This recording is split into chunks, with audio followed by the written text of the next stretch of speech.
Good morning, everybody. Corey with Brown Family Ranch. So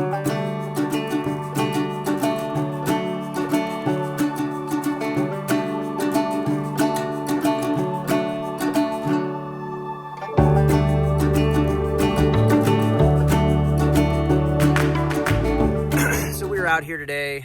We're letting these goats get a little bit of alfalfa hay. So today is a big day for us.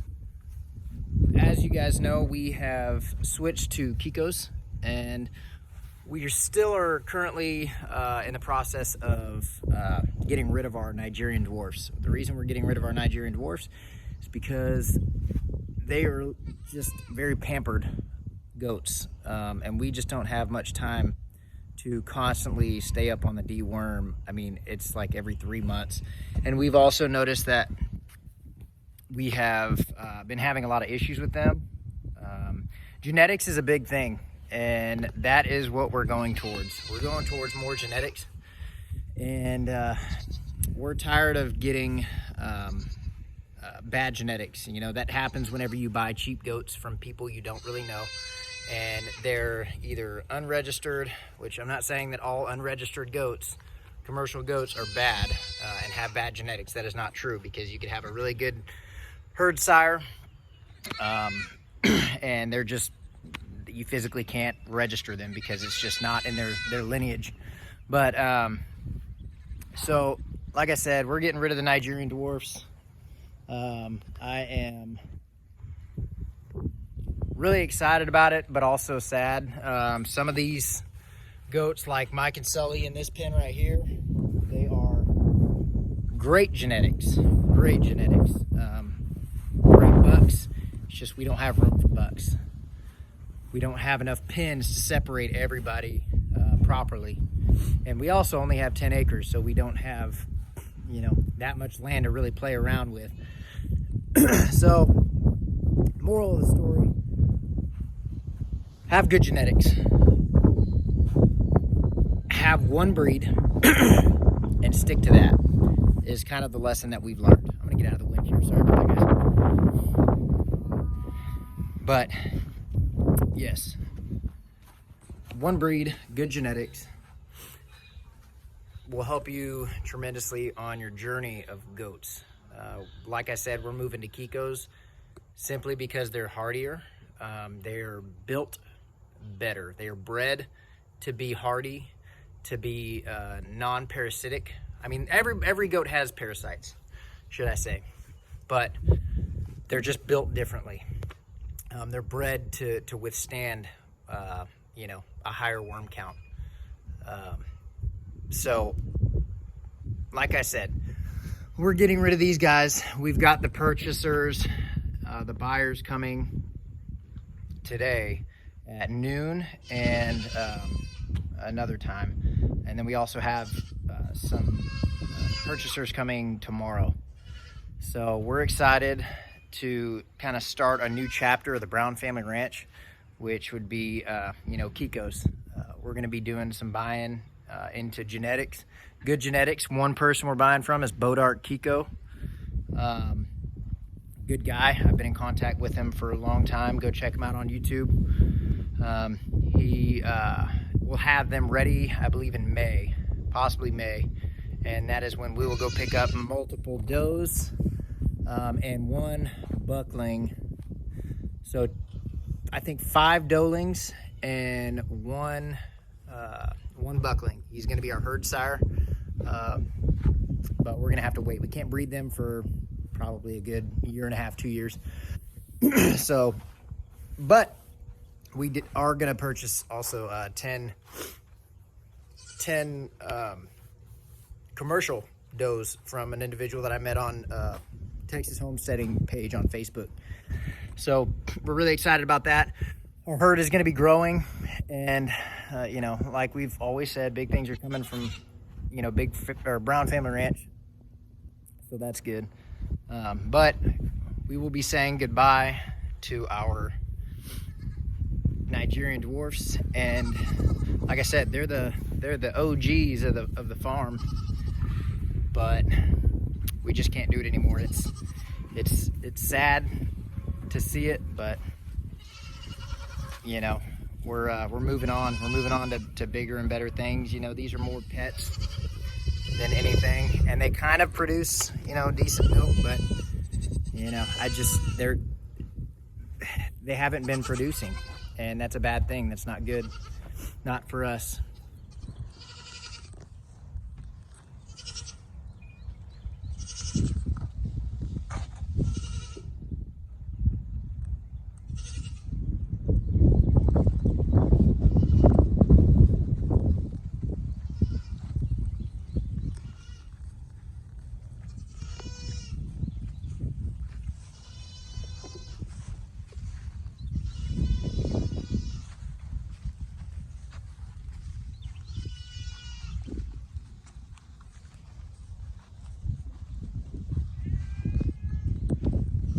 Okay, so I know I didn't really give you guys a backstory. So how the Brown Family Ranch started, I'm gonna give this to you kind of a long story short, or maybe long, I don't know.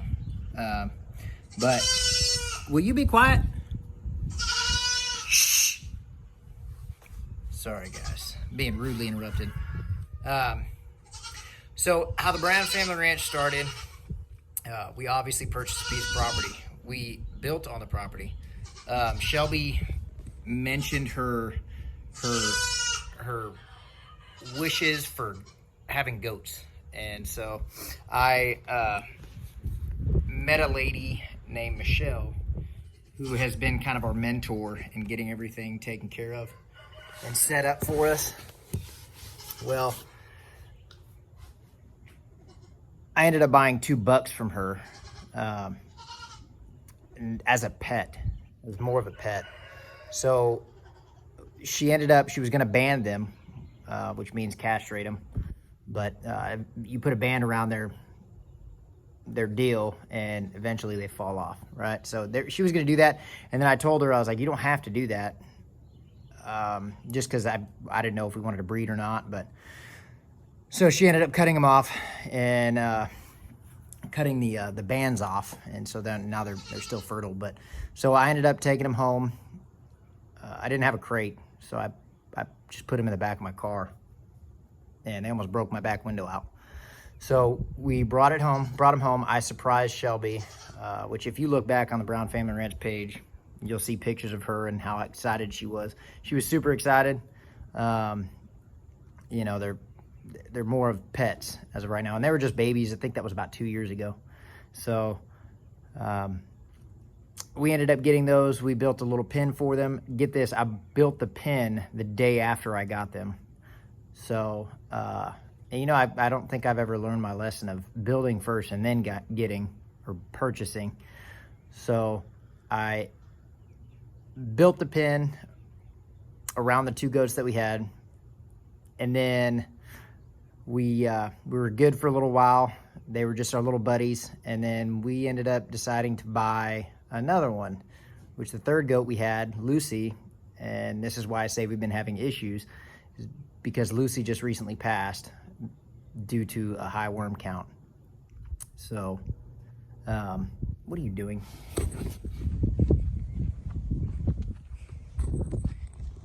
He's eating the string off of hay. Get that out of your mouth, buddy. Get that out.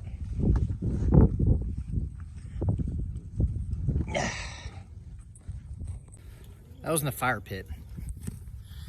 Dang goats. I tell you what, they eat everything. Everything. So back to what I was saying was, don't get that back out. What I was saying was, we built around. Also, we got a new goat named Lucy. We ended up just losing her probably a couple months back. So, you know, we ended up getting her. She got bred by Sully, who is a miniature Nubian. Lucy was a Spanish Kiko mix. I'm not sure why she was so small. I feel like she should have been a lot bigger, but she was able to be bred by a miniature Nubian, which was Sully. We were just kind of testing it out. We wanted to see if we could have babies. So we did. And we ended up having kids out of her, and then we bought 3 more goats. Actually, 1 more goat, and her name was Bonnie. She was a registered Nigerian Dwarf. We got her from up towards Dallas, brought her in, and then we brought in 3 more goats, Clover, Leia, and Delilah. Those 3 came from a lady that was close to Cleveland. We brought all those in. We started, doing pretty good. We had a herd of like 5 or 6. And then we ended up getting 2 goats, Rico and Maple, and which is kind of where all of our issues started. These boys just got banded yesterday, so they're extremely loud. So Rico is where everything kind of started. Everything bad kind of started. I believe they brought coccidia to our property. He began getting really sick, got Lucy sick and Sully sick, and we lost Lucy, and then we ended up losing Rico.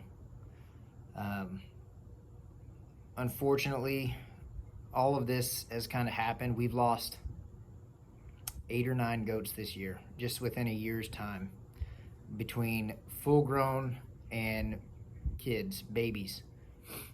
It's rough to see, but that is the side of farming that a lot of people don't get to see, is the negative side of it. Everybody sees the happiness, how, you get little kids, little babies, but nobody sees the death, the treatments, the late nights where you see a goat that's down and you have to work in the morning at 4, you have to wake up at 4:30 in the morning to go to work, but you're staying up till midnight trying to save this goat in your bathroom with a hairdryer because it's anemic and it won't, raise its own body temperature and it can't regulate it. So you have to do that, and you have to be up on that.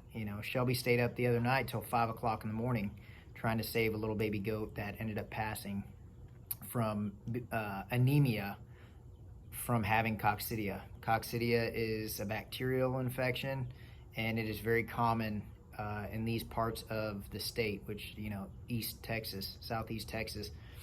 It's very moist, but yeah, so it was rough for us, but I do have to say I'm thankful for it because I know how to treat it now.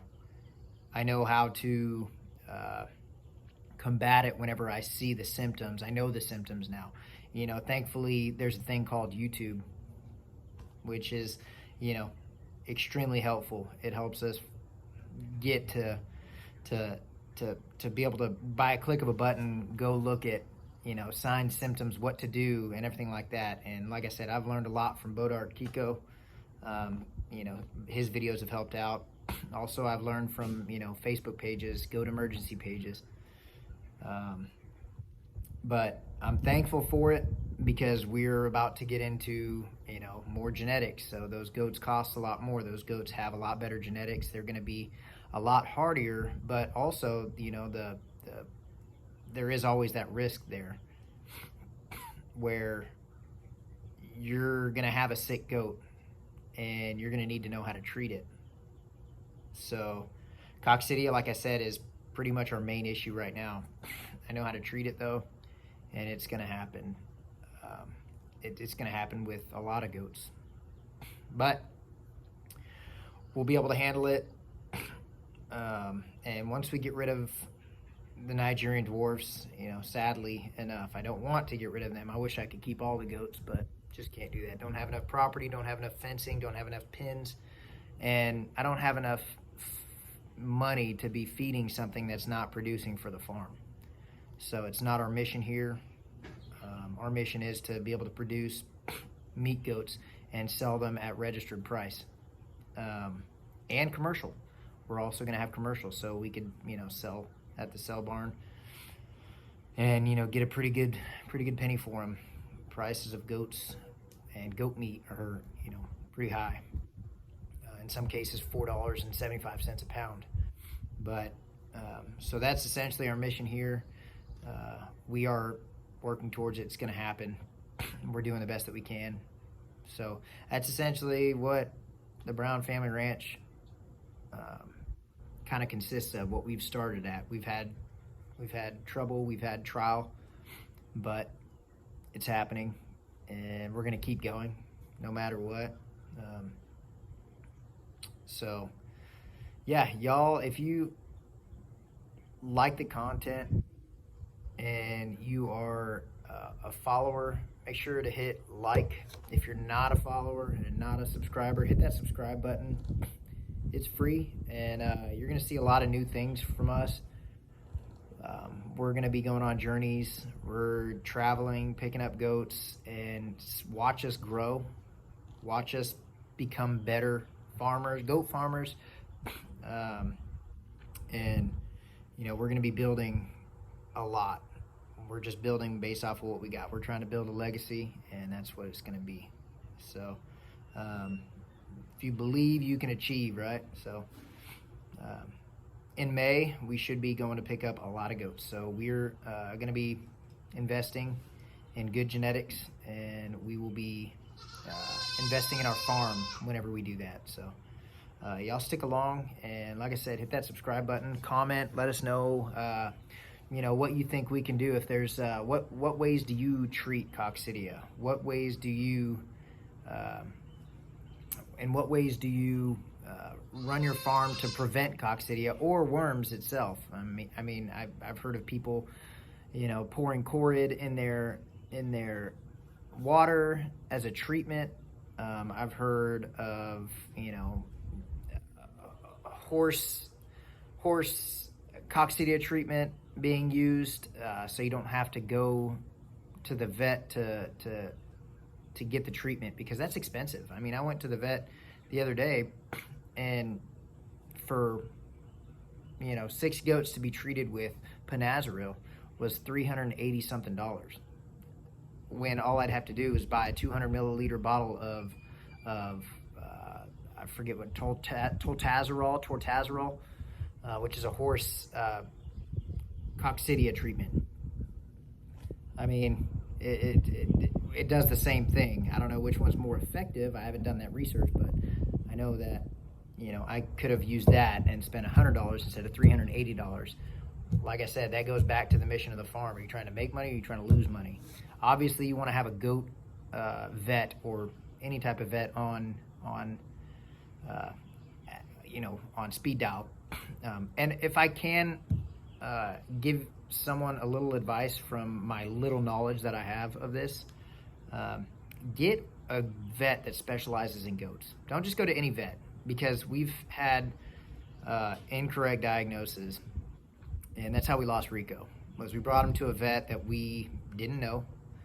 It was the only availability. We were trying to get him in there as fast as possible. Well, gave us the treatment, or didn't even give us any type of prescribed deworm, just told us to deworm. So I brought him there, got him tested. He told me what to do, and I had these over-the-counter dewormed, and it was coccidia that killed him. Coccidia isn't a worm; it's bacteria. So unfortunately, we lost him because of a misdiagnosis. So make sure you get a goat verified vet, someone who works best in goats. But all right, guys, well, I think I kind of went off on a rant there, but you guys stick around, and you'll see a lot of stuff coming up from the Brown Family Ranch. We'll see y'all later.